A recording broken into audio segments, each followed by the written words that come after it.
Hello বন্ধুরা, আমরা আছি মানিকগঞ্জের গাং রেস্টুরেন্ট ঘেটে। আর এই গাং রেস্টুরেন্ট যাইতে পাশেই পড়বে ক্রাউন ক্যাফে। অবশ্য মানিকগঞ্জে অনেক রেস্টুরেন্ট আছে, তো এইটাই আমি পেয়েছি যে খুব নিরিবিলি পরিবেশ এইটা, এবং কি গাং রেস্টুরেন্ট পাশে যে আছে, তো ভালো লাগছে। তো আপনারা যারা ঘুরেন ফিরেন এই রেস্টুরেন্টগুলোতে আসবেন, ভালো লাগবে।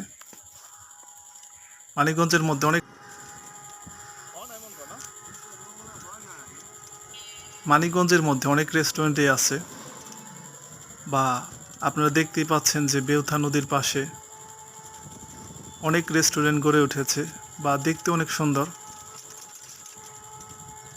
আর এখন আমরা আছি বেউথা ব্রিজে।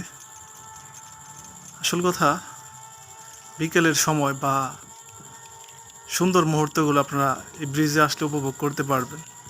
যারা অনেক ঘোরাফেরা করেন অবশ্যই ভালো লাগবে। প্রাকৃতিক পরিবেশের সাথে এই রেস্টুরেন্টগুলো গড়ে উঠেছে, বা এই ব্রিজে আসলেও আমার অনেক ভালো লাগে। প্রাকৃতিক পরিবেশ, সূর্য ডোবাময় মুহূর্ত আমার কাছে খুব ভালো লাগে। আর দেখতেই পাচ্ছেন যে মানিকগঞ্জের কালীগঙ্গা নদীর উপরে এই বিশাল একটি ব্রিজ দাঁড়িয়ে আছে। এটা বেউথা ব্রিজ নামে পরিচিত মানিকগঞ্জ সদরে।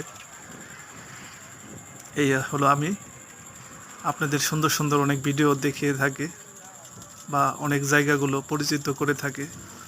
আমার কাছে ভালো লাগে বিষয়টা, যে সবার সাথে শেয়ার করতে পেরে, বা আপনারাও যারা পজিটিভলি চিন্তা করেন, আমার কাছে ভালো লাগে এই সুন্দর পরিবেশ, বিকেলের এই সুন্দরময় মুহূর্ত আমার কাছে খুব ভালো লাগে।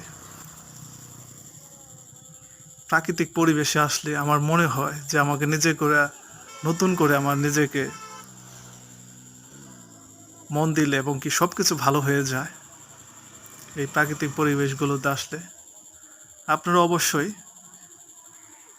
ব্যস্ততার মধ্যে নিজেকে একটু হলেও ঘোরাফেরার মধ্যে নিয়োজিত রাখবেন।